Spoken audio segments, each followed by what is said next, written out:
भारत जोड़ो यात्रा के बाद राहुल गांधी आज से भारत न्याय यात्रा लॉन्च कर रहे हैं। ये यात्रा जिन 14 राज्यों से गुजरेगी, वहां लोकसभा की कुल 355 सीटों में कांग्रेस के सिर्फ 15 सांसद हैं। 14 जनवरी से शुरू होने वाली ये यात्रा 67 दिनों में 6200 किलोमीटर का सफर तय करेगी।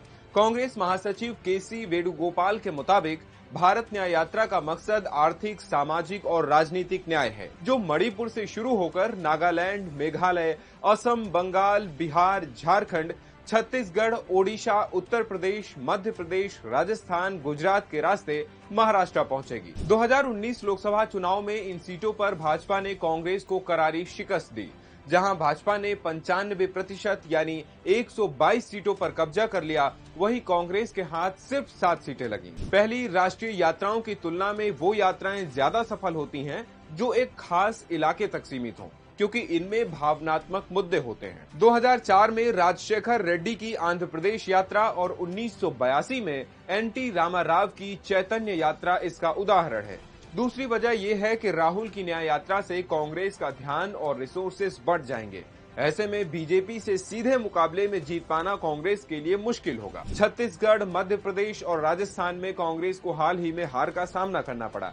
2024 में ओडिशा और महाराष्ट्र में विधानसभा चुनाव भी हैं और फिलहाल दोनों ही राज्यों में कांग्रेस कोई बड़ा उलटफेर करती नहीं दिख रही है। इसे राहुल गांधी की भारत जोड़ो यात्रा से समझा जा सकता है। भारत जोड़ो यात्रा के बाद कांग्रेस को सिर्फ कर्नाटक और तेलंगाना विधानसभा चुनाव में जीत मिली, जबकि राजस्थान, मध्य प्रदेश, छत्तीसगढ़ जैसे राज्य में हार का सामना करना पड़ा।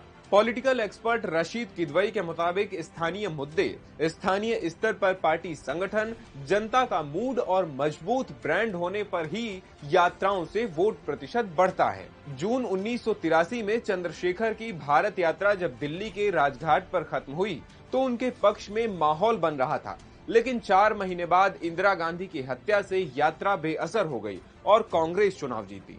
ठीक इसी प्रकार यात्रा कितना असरदार होगी, ये उस समय देश में चलने वाले राम मंदिर या दूसरे मुद्दों पर निर्भर करेगा। 2014 के बाद पूर्वोत्तर में कांग्रेस लगातार चुनाव हारी है। असम में हिमंत बिस्व शर्मा, मणिपुर में एन बीरेन सिंह, त्रिपुरा में माणिक साहा जैसे बड़े नेताओं के कांग्रेस छोड़ने से संगठन कमजोर हुआ है। एक्सपर्ट का मानना है कि राहुल की इस यात्रा से पूर्वोत्तर या बिहार जैसे राज्यों के संगठन में कोई बड़ा बदलाव नहीं होगा।